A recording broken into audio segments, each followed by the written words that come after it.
Welcome to this post-race press conference, the sixth round of the MCE Insurance British Superbike Championship. Congratulations to James Ellison, to Richard Cooper, and of course to race winner Josh Brooks. I'm sure that sounds good. We'll talk more about that in a minute. But James, if we can start with you, looked like a tough race. You didn't seem best pleased when the second safety car came out.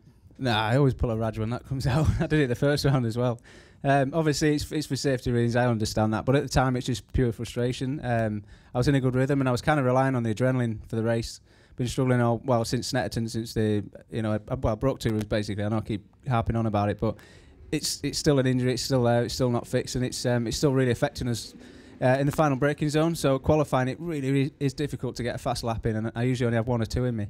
And then I kind of think when the race, hopefully adrenaline kicks in, I'll be fine, and that has happened at Knock Hill. Unfortunately, I took a tumble there as well, and I ran off in race 2. So I haven't done full race distance yet, and things were going really smooth then. We pulled a big gap between me and Michael Laverty behind.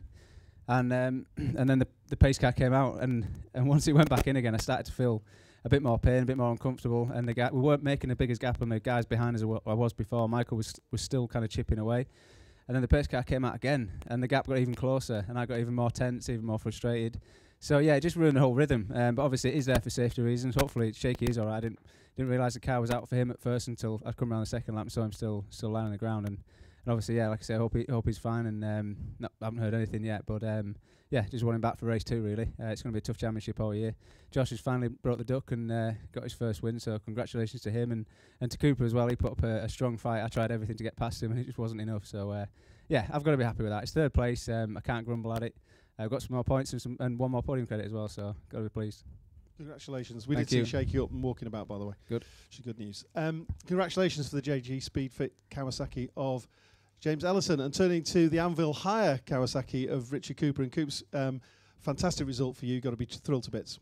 Yeah, over the moon, you know. It's been good since Friday morning. The pace has been there. And I said to James downstairs, it's always worrying. I was P3 and FP1. I thought you can only go one of two ways. I was hoping it wasn't going to be the latter, further down. And we've gone one better, which for me it's been an amazing weekend. I'm really genuinely not touched the bike since Knock Hill.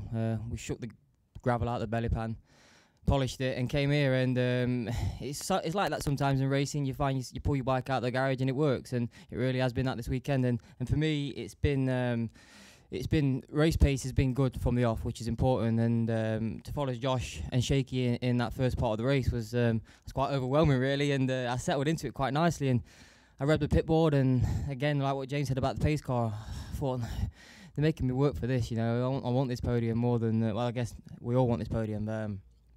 So to have the two pace cars to sort of hold James off plus naught on the board, and I had to dig in. Josh was real fast after the pace car. He sort of made it work, and I really didn't. And I need to take a bit more notice of when the pace car comes in and how hard you can actually push, because he sort of gapped us a little bit, and it took me 2 or 3 laps just to settle back into it, which you can't do that against these guys because they're the best there is in the business. So massive thank you to Anvil Tag Kawasaki. And I've been here before, but it was in the wet. Everybody wants a dry one, and I finally got it. So I'm absolutely over the moon.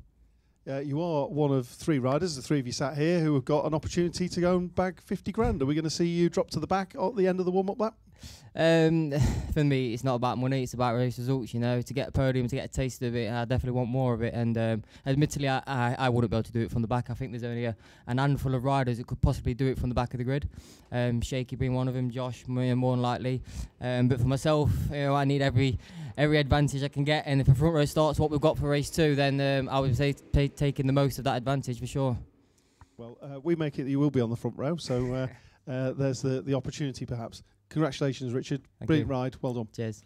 Turning to race winner, a lot of development work has gone in, not just here at the tracks, but behind the scenes as well on the new Yamaha R1. Josh, how good is it to get the 2015 R1 on the race win, top step of the podium? It's great. It actually, you think it's going to be better than it really is. Like every time you come second or third or whatever place, you always imagine the feeling of being first, and then when you actually get it, it's like it's great and it feels good and you're smiling, but it just doesn't have that spark that you always imagine it's going to have. So it was a bit of a shame, but that may have also been because I seen that Shaky wasn't in the race. I want to win the race against my greatest opponents in the race, So to see he had crashed was kind of like, well, he needs to be there for it to be a true win. So the only thing I can sort of take from it is that I was ahead of him before the accident, so maybe it was a forced error from me making the pace stronger than he could. I don't know, but I hope he's all right and he's going to be in race 2, and we can battle it out to the end and see who is the king of Brands Hatch. But the race for me was a little bit up and down too, the same as these guys with the pace car coming out. Of course, when you're in the lead, you want every little gap you can get.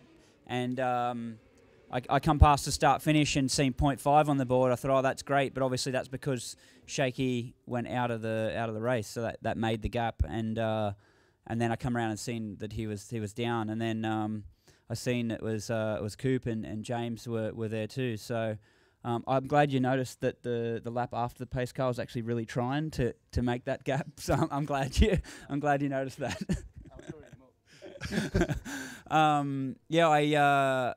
It was actually quite frustrating because on the laps leading up to the green flag for restart after the pace car, I was trying to stay away from the pace car because I want to do the final part of the cool down of the pace car lap fast as I can, so that it builds the tyre temperature up, and really it's better for everybody. You know what I mean? Because if we can build up to it before we actually go racing again, it's kind of safe for me and everyone else. And but obviously James didn't realise I was slowing down to make a gap, so he's going, come on, obviously.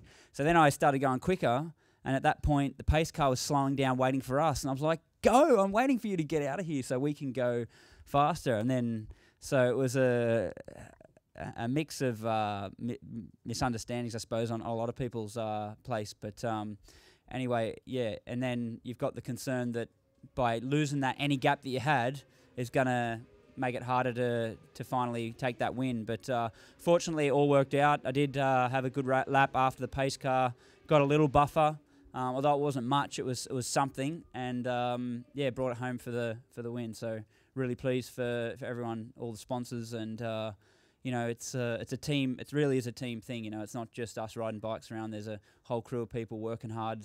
And of course, Yamaha designing and building bikes, and it's been a pleasure of mine to be part of that journey and finally bring the win. Need to ask you as well, because you are one of 3 riders who will start on the front row. Will we see you drop to the back for on the warm-up lap? I'd love to entertain it and consider it, but on a professional level, I can't. Even maybe contractually, I'm not allowed to. But I mean, I haven't gone over and asked that question anyway, because up till today and just now, I hadn't won a race from the front row or the front of the grid. So it's a bit of an ego trip if you think you can then do your first win from the back of the grid. So I'm sure most people would understand that logic, and I'm just going to try and make the best use of my front row grid position and try and get the points for the podium credits if I can. You said you hadn't asked the question. Will you ask the question? Sure. To Sean? Yeah. No. I mean, I personally think that on a professional level, I shouldn't try it, and so therefore don't need to ask.